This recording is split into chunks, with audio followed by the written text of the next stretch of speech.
tema da aula de hoje é pedologia, ou seja, solos. Então, na aula de hoje, a gente vai entender como que os solos se formam. O que é solo? Né? Vocês sabem, gente, o que é solo? Porque a gente ouve falar em crosta, ouve falar em litosfera, em placa tectônica, em relevo e em solo. E será que vocês sabem a diferença de cada um? Tem que saber, galera, porque apesar de estar tudo mais ou menos no mesmo lugar, na crosta terrestre, tem diferença, né? O solo é a crosta terrestre que sofreu intemperismo. Então, basicamente, é isso. Mas vamos entender um pouco melhor como que foi essa transformação de rocha para solos. Beleza? Ou, para quem quer ser bem chique, em vez de falar lá formação do solo, falar pedogênese, que nada mais é que a formação do solo. E pedologia é estudo do solo. Então existe uma disciplina específica chamada pedologia. Não é podologia, hein, gente? Não é podologia, tem a ver com o pé, né? Quem tira lá uma encravada do pé, não é podologia, não escrevi errado não, é pedologia, beleza? Estudo dos solos. Então vamos entender, gente, o que é o solo, como ele se forma, os tipos de solo, já aviso que tem uns nominhos meio chato na aula de hoje, mas faz parte, né, gente? Se fosse tudo muito fácil, né, não seria um vestibular tão concorrido, a gente sabe, né? Mas vocês vão dar conta, vão super dar conta. Já adianto, tem animaçãozinha hoje, olha o que eu trouxe para vocês.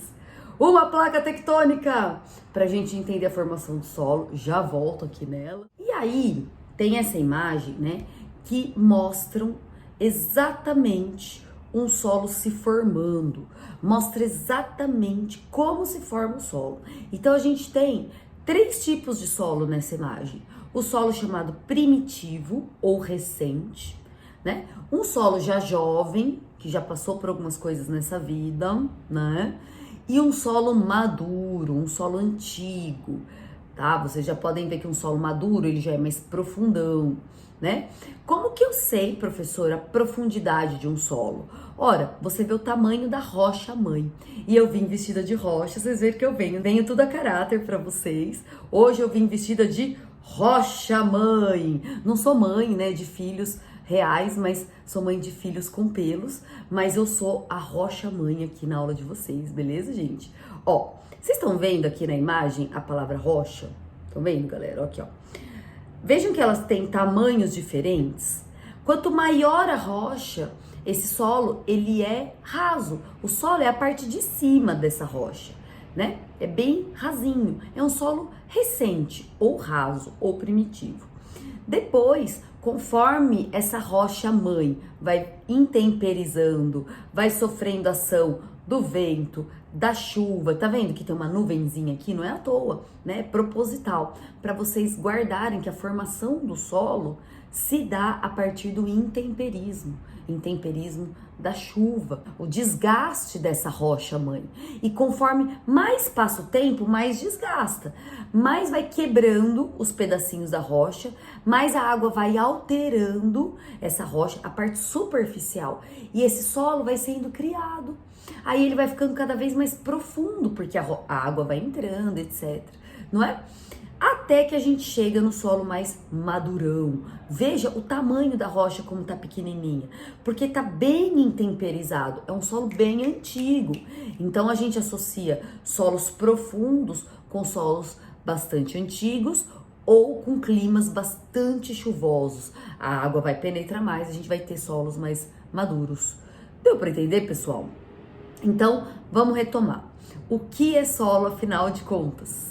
Solo é a parte mais superficial da crosta. Então, eu vou voltar aqui com o nosso exemplo, a nossa plaquinha tectônica. Sim, é desculpa para eu pegar essas coisas gostosas, porque eu como tudo no final da aula, tá? Apesar de estar tudo esfarelado, eu como. É bom esse arrozinho, né, gente? Vocês já comeram? Esse é o integral, então não é tão ruim assim, né? Tão gordo assim, mas é gordo, gente, é açúcar puro. Então, vamos lá. O que é isso, pessoal? Isso é a placa tectônica.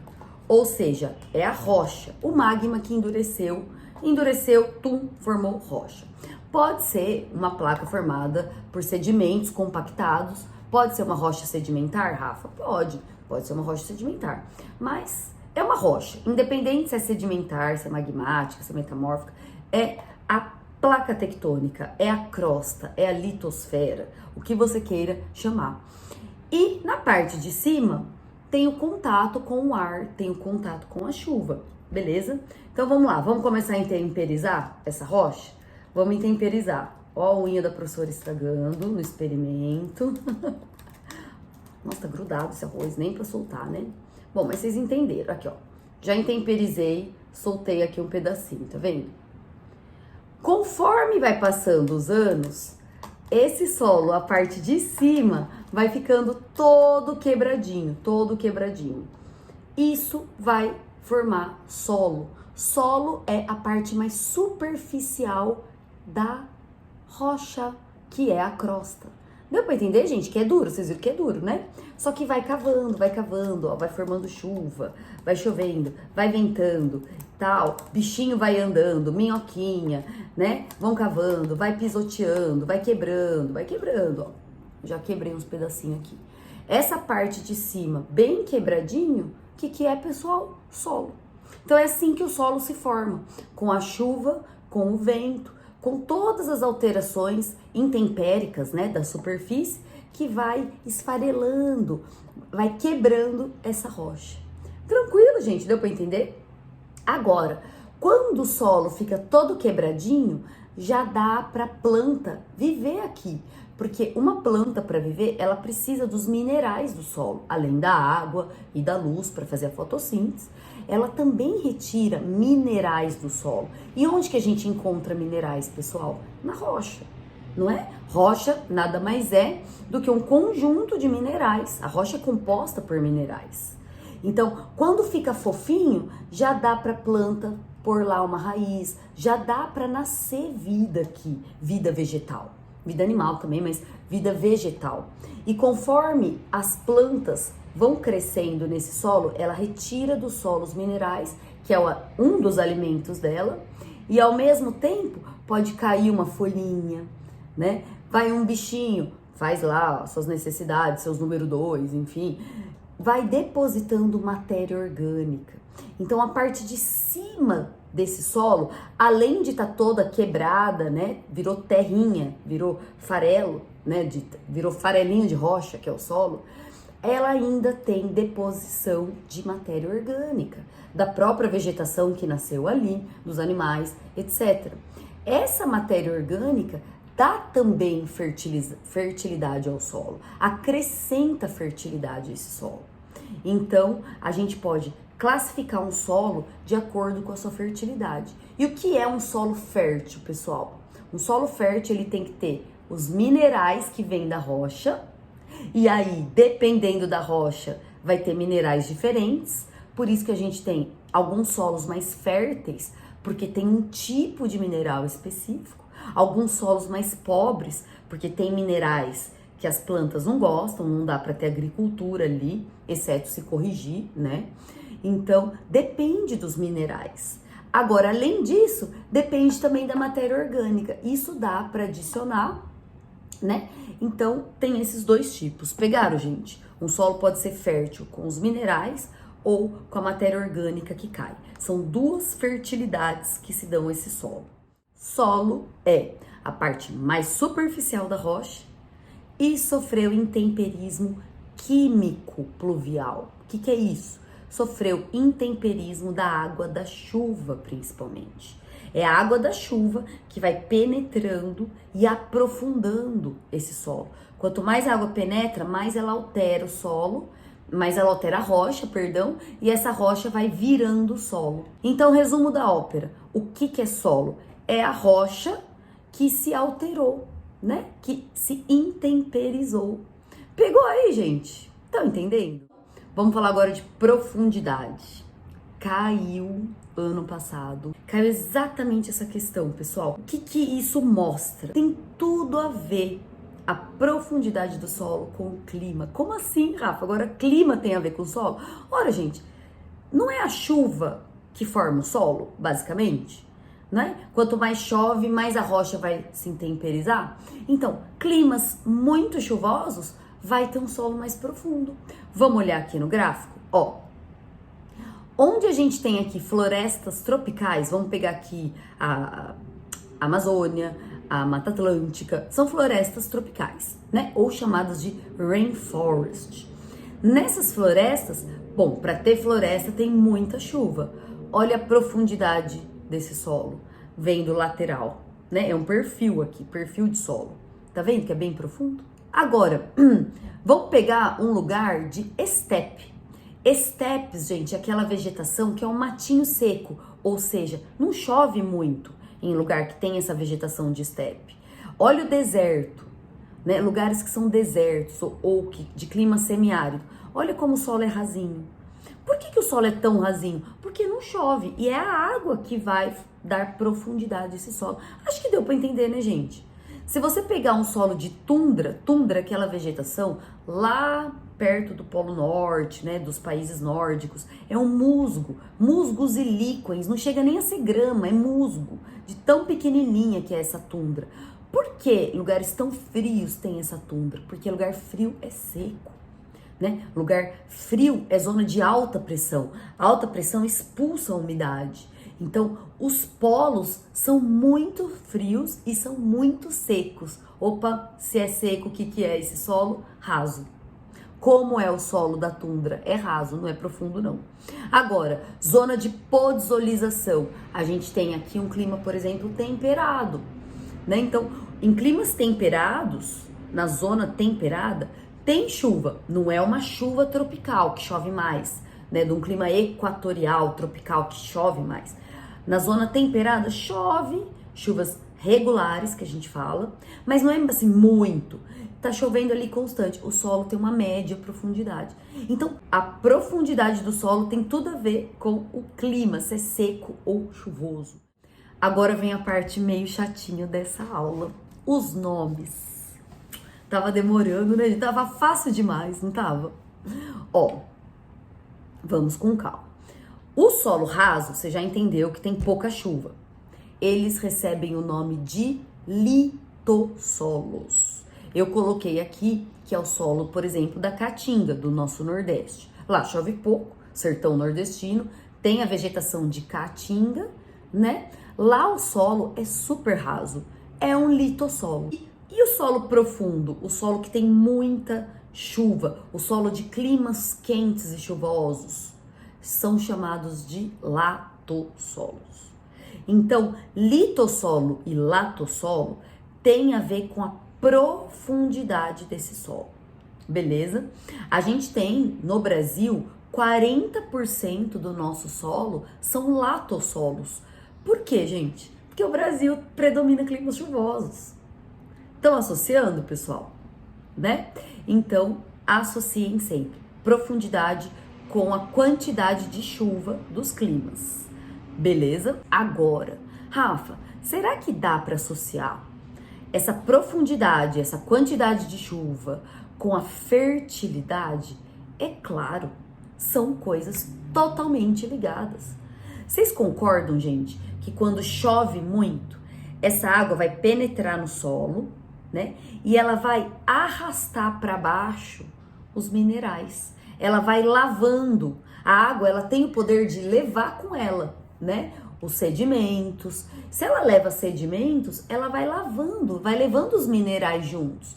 Então, solos com muita chuva e muito profundos, eles são pobres em minerais, certo? Agora, os litossolos, que são solos mais rasos, como não tem muita chuva, os mineraizinhos ficam todos ali, ou seja, são solos férteis. Muita gente acha que o solo lá do sertão nordestino é um solo pobre, porque é cactáceas, né? É a caatinga, aquela vegetação sofrida, apesar de ser um bioma riquíssimo, a caatinga. Mas ela tem uma aparência sofrida devido à falta d'água. E muita gente associa com solo pobre, mas não é verdade. O solo da caatinga é riquíssimo em fertilidade. Por quê? Ele é rico em minerais, porque lá chove pouco. E o solo da Amazônia, que tem aquela floresta maravilhosa, super, né, biodiversa, maior floresta do mundo. Como é que aquele solo pode ser pobre? Pois eu digo, o solo da Amazônia é muito pobre. Ele só se mantém com aquela floresta bonita devido à matéria orgânica. Lembra que eu falei no início dessa aula que o solo ele pode ter a fertilidade ou dos minerais ou da matéria orgânica? Pois bem, o solo da Amazônia é pobre em minerais. Pobre, porque chove muito, é o clima que mais chove no Brasil. O clima equatorial chove e muito. Então, essa chuva, ela lava os solos. Tem um nome isso, chama lixiviação. Com X, tá, gente? Vocês anotem aí com CH.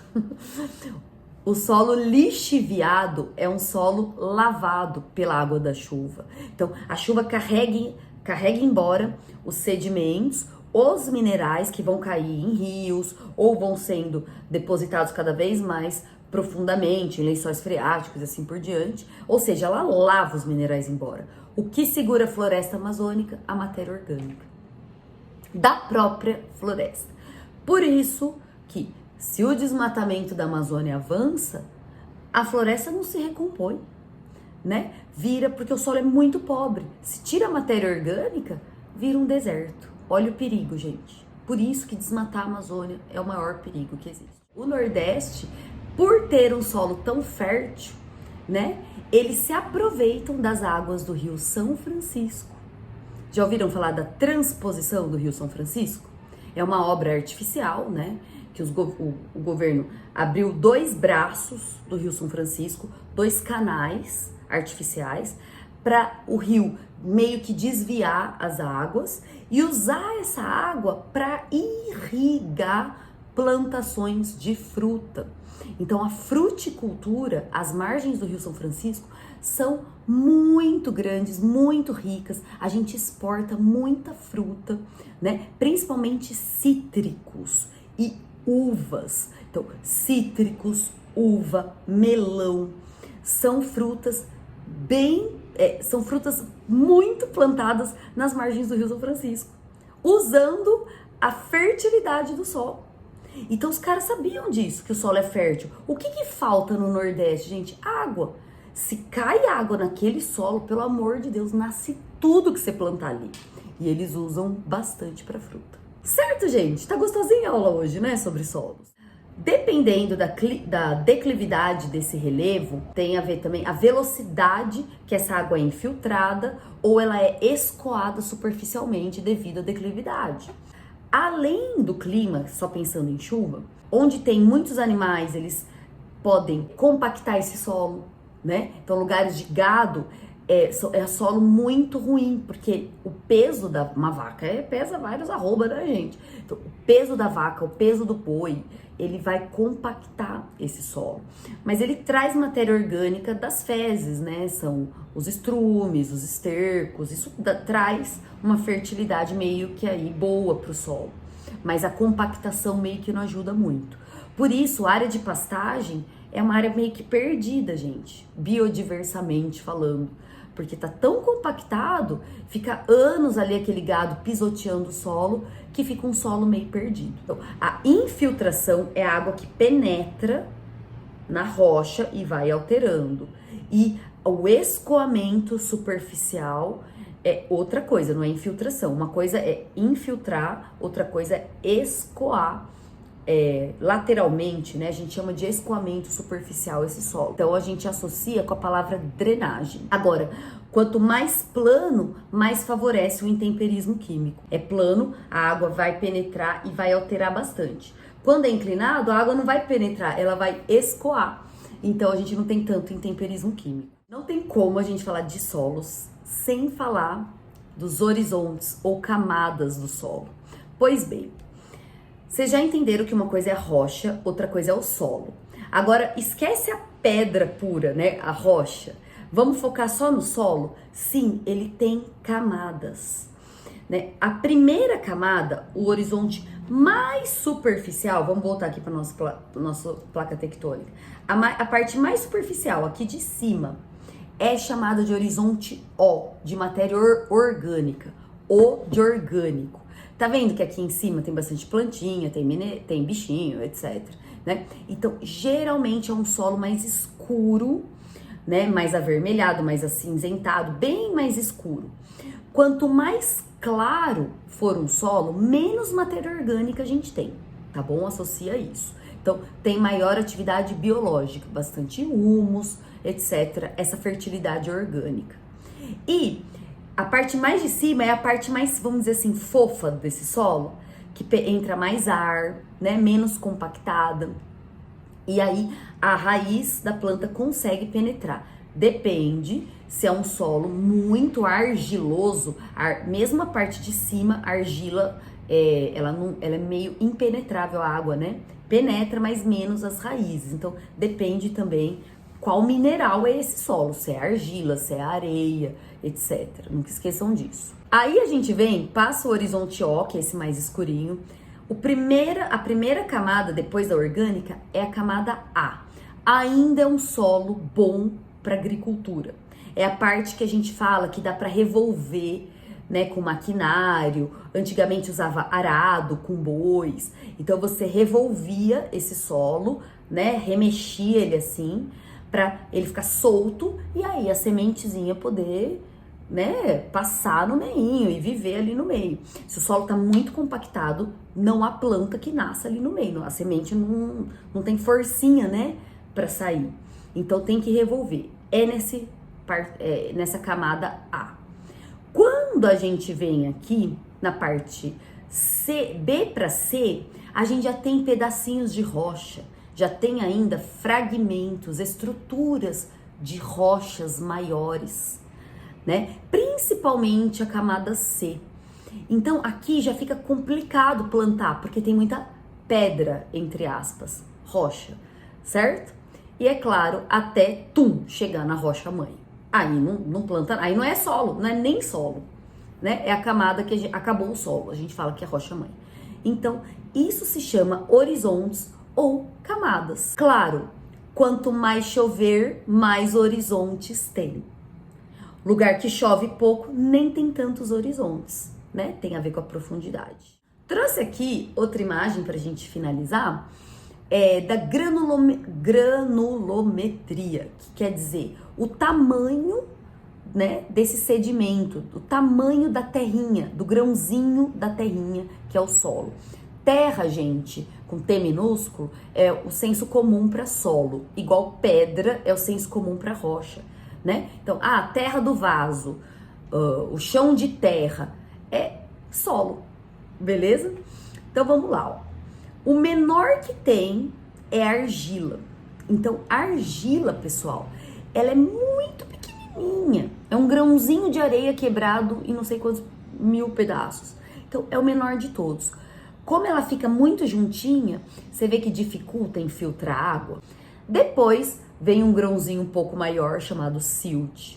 Depois vem a areia. A areia, galera, dá pra ver, né? Quem nunca aí foi numa praia e ficou com areia no corpo, você consegue enxergar a olho nu. A argila, você não enxerga a olho nu o tamanho do grãozinho. E cascalho já é uma pedrinha um pouquinho maior, aquelas de fundo de rio, redondinhas assim. Qual penetra mais a água? O cascalho, óbvio.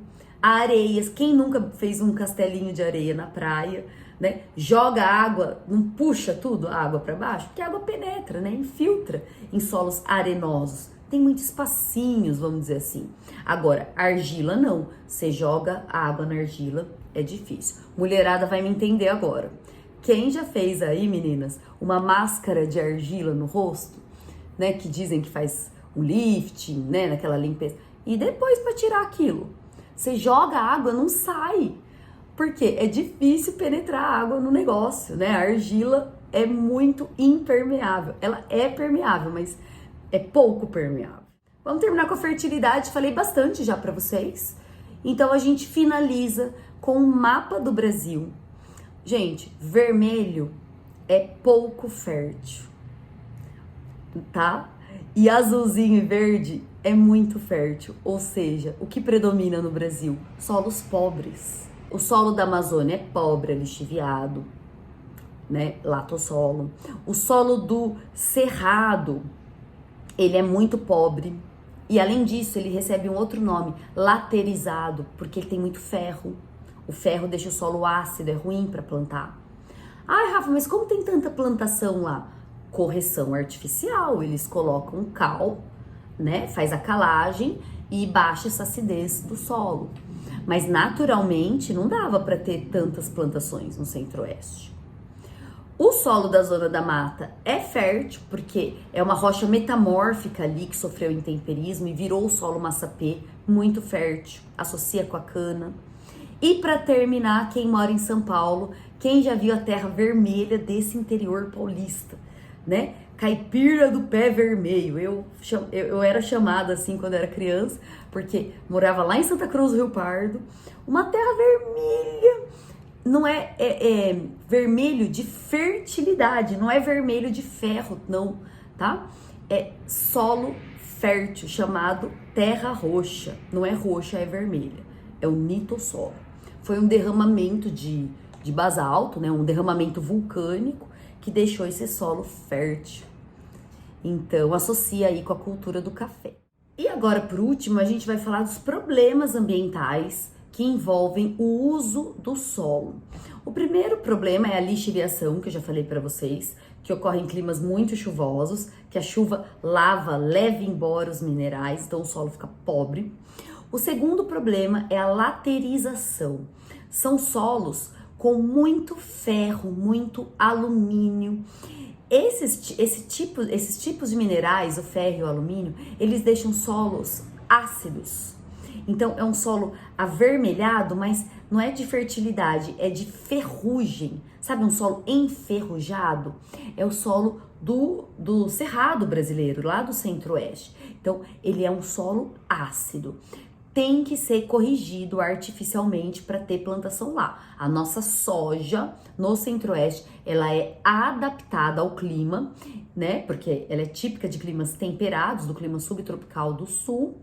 Ela é adaptada ao clima tropical. E além disso, esse solo tem que ter correção. Então tem que fazer a calagem, beleza? Um outro problema é chamado arenização. Ele ocorre principalmente no sul do Brasil, porque lá a vegetação predominante são os pampas. Não digo as araucárias, né, mais ali no Paraná, mas pro sul mesmo, Rio Grande do Sul, na área do bioma pampas. Como é um bioma predominantemente rasteiro, com gramíneas, a chuva, se tem uma chuva mais forte, ela vai causar um gotejamento que vai ir matando as raizinhas dessa grama, que ela é meio frágil, certo? E vai abrindo um areião ali.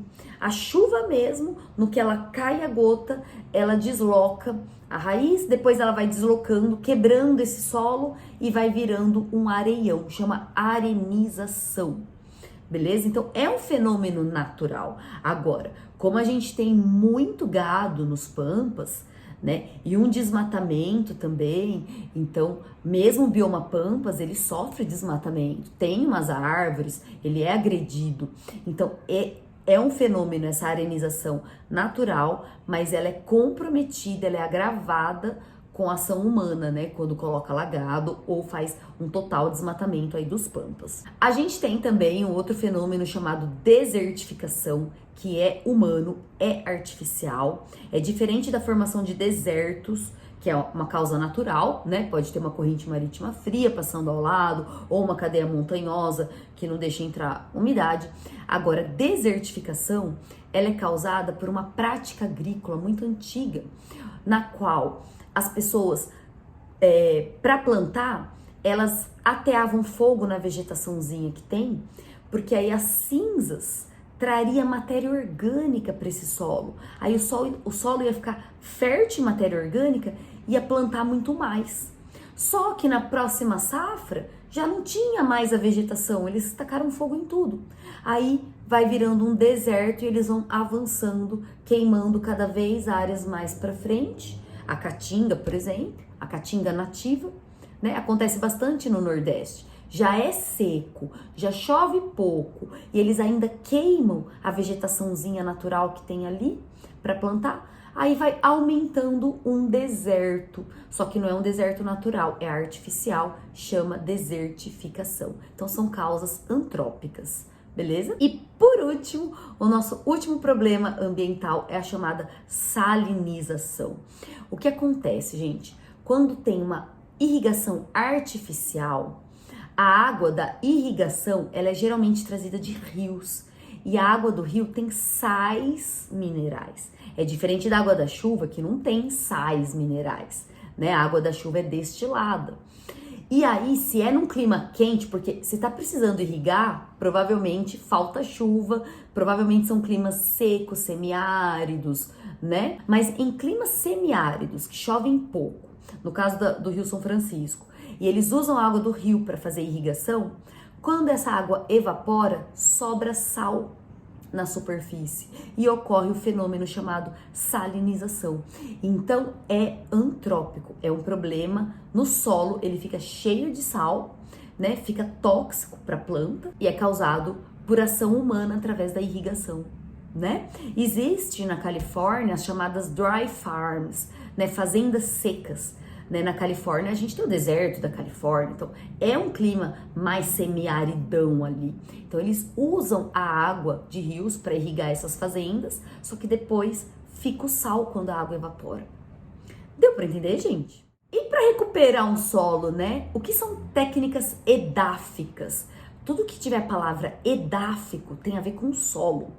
Então, a primeira técnica que o homem inventou faz tempo é a adubação, né? Colocar adubo, seja ele o NPK, o nitrogênio, o fósforo e o potássio, que é colocar, adicionar minerais de forma artificial, ou adubação natural, né, com matéria orgânica. Existe a curva de nível e o terraceamento. As curvas de nível, elas aproveitam a declividade natural desse terreno, a inclinação natural desse terreno, e já o terraceamento é artificial, eles constroem aqueles degraus, né, chamados terraços. O último é a rotação de culturas. Então, como cada planta gosta de um mineral, eles fazem a rotação. Planta milho, depois milho é plantado em outro lugar, nesse lugar é plantado cana, depois troca para ser feijão. Eles vão trocando o tipo de cultivo e aí não esgota o solo. Agora, vamos combinar que é uma técnica bem orgânica, bem sustentável, não é feita nas monoculturas, no agronegócio, né? Eles colocam mais fertilizantes artificiais do que fazer rotação de cultura. Geralmente é um produto só para exportação. Então a gente termina a aula de hoje com solos. Espero que vocês tenham gostado, que tenham entendido que o solo é a parte mais superficial da nossa crosta, né, da nossa rocha. A parte de ciminha é chamada solo, ela tem camadas, né, ela tem associação com fertilidade ou não, porque é no solo que a gente planta. Há um esgotamento do solo e uma preocupação de recuperar esse solo, né? Solo é vida, gente. Solo esgotado não tem agricultura, não tem comida para a população, é um problema, então tem que cuidar desses solos. Certo, gente? Então, obrigada pela aula. Um grande beijo. Até a aula que vem. Tchau, tchau.